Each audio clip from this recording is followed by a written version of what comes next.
S'il vous plaît, permettons au président de faire la déclaration pour que la presse puisse prendre tout ce qui se passe ici. S'il vous plaît, qu'il y a les. Merci beaucoup. Mes chers compatriotes,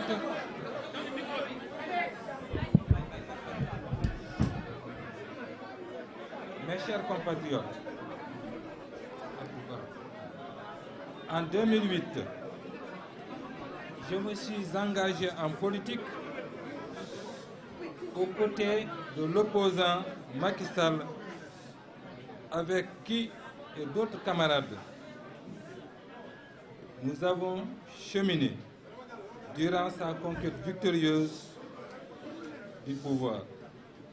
Une période difficile, parsemée d'embûches de tous ordres. Nous avions enduré ensemble les privations et les rigueurs de tous ordres.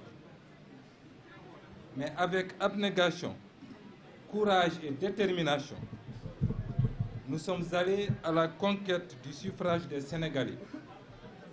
Ce cap passé avec succès, j'ai eu le privilège et l'honneur d'être aux côtés du chef de l'État à son accession à la magistrature suprême.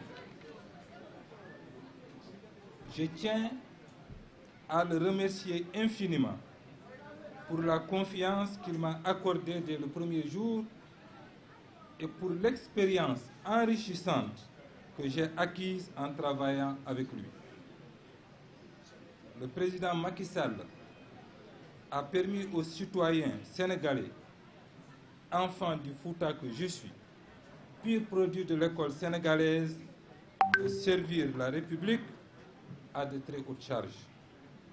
D'abord comme ministre délégué chargé du budget, ensuite comme ministre de l'Intérieur et de la Sécurité publique, ministre des Infrastructures, des Transports terrestres et du Désenclavement, et comme ministre des Finances et du Budget. Par la suite, le président Macky Sall m'a fait le privilège de me nommer ministre d'État, directeur de cabinet, avant d'être promu en avril 2023, président du Conseil économique, social et environnemental.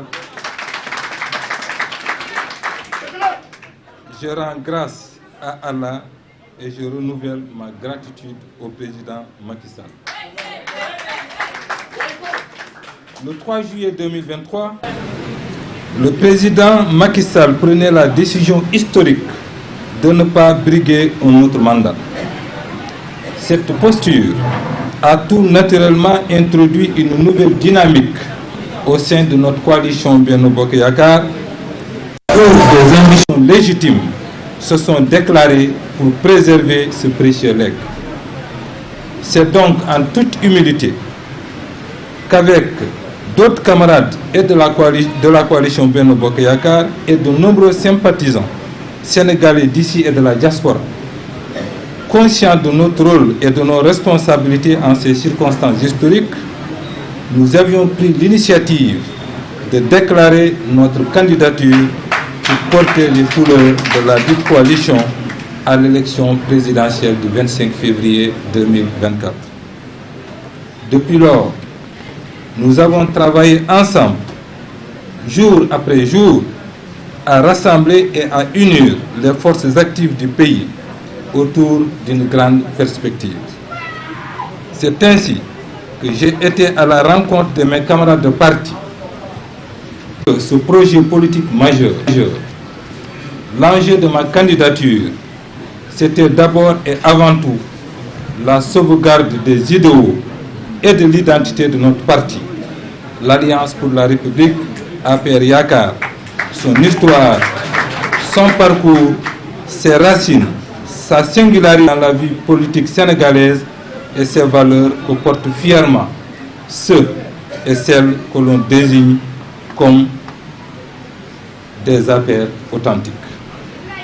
En ce moment solennel, il importe de se souvenir que quand le président Macky Sall avait entrepris en 2008 sa longue marche vers la deuxième alternance, nous n'avions pas simplement pour objectif la conquête du pouvoir.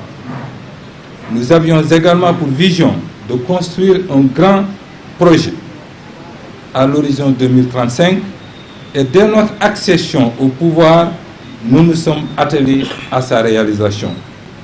Pour perpétuer le projet, j'étais prêt à répondre à l'appel de mes amis et camarades, prêt à assumer les conséquences de ma décision de présenter ma candidature à l'élection présidentielle, prêt à assumer les responsabilités que les Sénégalais voudraient bien me confier une fois désigné candidat et élu.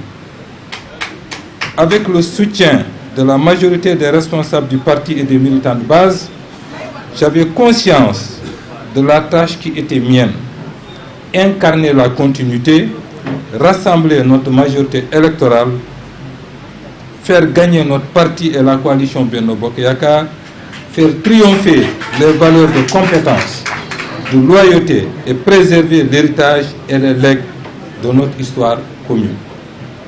Je n'ai pas hésité un seul instant à me présenter parce que je peux valablement revendiquer une double légitimité.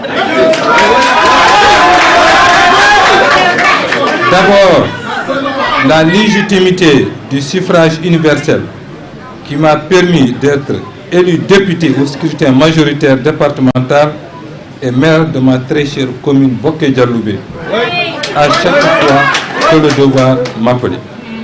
Ensuite, la légitimité et l'expérience gouvernementale acquise à la tête des ministères stratégiques.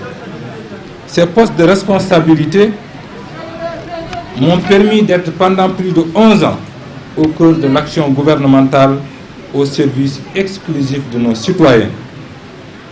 J'ai par conséquent appris à mesurer et à comprendre la gravité de certains moments. À l'échelle mondiale, les zones de turbulence se multiplient et notre sous-région n'échappe pas à la règle et connaît des bouleversements majeurs. Elle traverse une crise sans précédent dont nous ne mesurons pas souvent l'ampleur. Notre pays, le Sénégal, n'est pas à l'abri des drames et des tragédies. Il nous faut de la vigilance. Être vigilant,